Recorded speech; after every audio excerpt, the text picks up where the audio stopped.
बिस्मिल्लाहिर्रहमानिर्रहीम। अस्सलाम वालेकुम काश्तकार भाइयों, अगर आपने गंदम की फसल ऐसे रकबे के अंदर काश्त की हुई है जिस रकबे के अंदर मैं मौजूद हूँ, आपको सफ़ेद रंग का कलर, सफ़ेद रंग के नमकियात आपको ये नज़र आ रहे होंगे। अगर आपकी इस तरह की ज़मीन है और आपने गंदम की फसल काश्त की हुई है तो याद रखें आपके गंदम के पौधे बहुत ही मुश्किलात के अंदर है, क्योंकि ऐसे रकबों के अंदर होता क्या है कि ये नमकियात जो है वो हमारे पौधों से पानी को खींच लेते हैं। पौधे के अंदर पानी की कमी होती है, पौधे अपने आप को प्यासा महसूस करते हैं।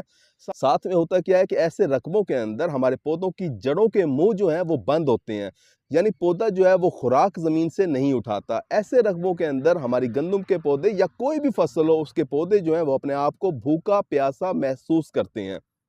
काशकोई पौधे के अंदर जितने भी अवामिल चल रहे होते हैं, यानी खुराक बनाने का निज़ाम है या इसके बाद दाने बनने का निज़ाम जिसे पॉलिनेशन कहते हैं, या इसके अलावा जितने भी अवामिल पौधे के अंदर चल रहे होते हैं, जितने भी सिस्टम चल रहे होते हैं, सारे के सारे डिस्टर्ब होते हैं इस नमकियात की वजह से।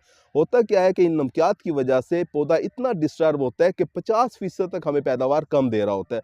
तो काशकोई इन नमकियात के असरात को हम किस तरीके से कम कर सकते हैं और अपनी गंदम की फसल से बेहतरीन भरपूर पैदावार हासिल कर सकते हैं, इसके बारे में आज हम बात कर रहे होंगे। अगर आपने हमारा चैनल सब्सक्राइब नहीं किया तो चैनल को फौरन सब्सक्राइब कर दें, साथ में बेल के बटन को दबा दें ताकि फसलों के मुतालिक हम जितनी वीडियो बना रहे होते हैं वो आपको बर वक्त मिल सके। काश कभी ऐसे रकबों के अंदर जहाँ नमकियात ज़्यादा होते हैं वहाँ बीजों का उगाव कम होता है, जैसे कि आप इस खेत में भी देख सकते हैं कि बीज का उगाव जो है वो कम है। दूसरे नंबर पे क्या होता है कि पौधे जो है वो शगुफे कम बनाता है, टीलर्स कम निकलते हैं, पौधों की तादाद कम होती है।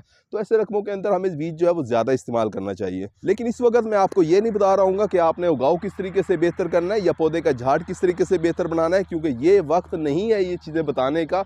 इसके बारे में एक मुकम्मल वीडियो हमने अलग से बनाई हुई है, वो चैनल पर आप जाके देख सकते हैं। काश कोई इस वक्त आपकी फसल 80-85 दिन की है, सिट्टा निकलने के लिए बिल्कुल तैयार है, फसल आपकी गोब की हालत में है।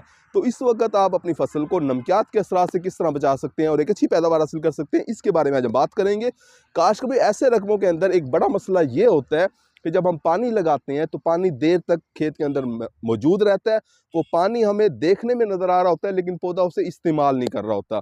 काश कभी उसके बाद क्या होता है कि ऐसे रकबों के अंदर ज़मीन का रंग थोड़ा सा ज़्यादा काला होता है।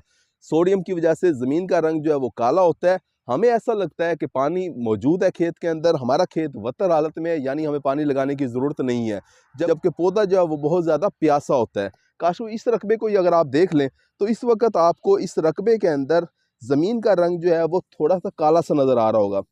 काश वो ये आपको ज़मीन का रंग ऐसा नज़र आ रहा है जैसे हमारी जो खेत है वो वतर हालत में है, लेकिन हमारा खेत बिल्कुल वतर हालत में नहीं है, बहुत ही सख्त ज़मीन हो चुकी है। काश वो ऐसे रकबों के अंदर एक काम तो आपको ये करना चाहिए कि आपको पानी जो है वो जल्दी जल्दी लगाना चाहिए ताकि नमकियात जो हैं वो हमारे पौधों को ज़्यादा डिस्टर्ब ना करें।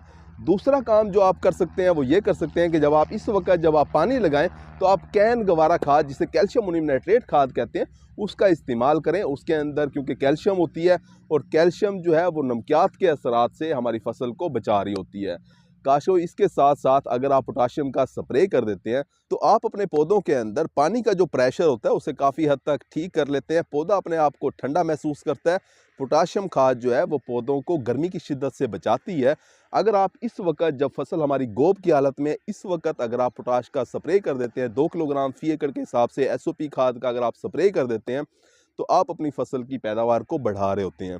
काश वो SOP खाद के आपको 2 से 3 स्प्रे कम से कम करने चाहिए, ख़ास तौर पे ऐसे रकबे जो कि नमकियात वाले हैं।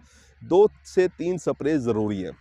पहला स्प्रे आपको 60 से 70 दिन की फसल पे कर देना चाहिए, दूसरा स्प्रे 80 से 85 दिन की फसल पे, और तीसरा स्प्रे उस वक्त करें जब आधा दाना बन चुका हो। काश वो इस तरह से अगर आप कैन गवारा खाद का इस्तेमाल करते हैं, पानी इस वक्त आप लगा देते हैं और साथ में पोटाशियम का स्प्रे कर देते हैं, तो ऐसी नमकियात वाली शोर वाली कलराठी रकबों के अंदर आप एक अच्छी पैदावार गंदम की लेने में कामयाब हो जाएंगे। उम्मीद है कि वीडियो आपको समझ आ गई हो। अपना ख्याल रखिएगा। अल्लाह हाफिज़।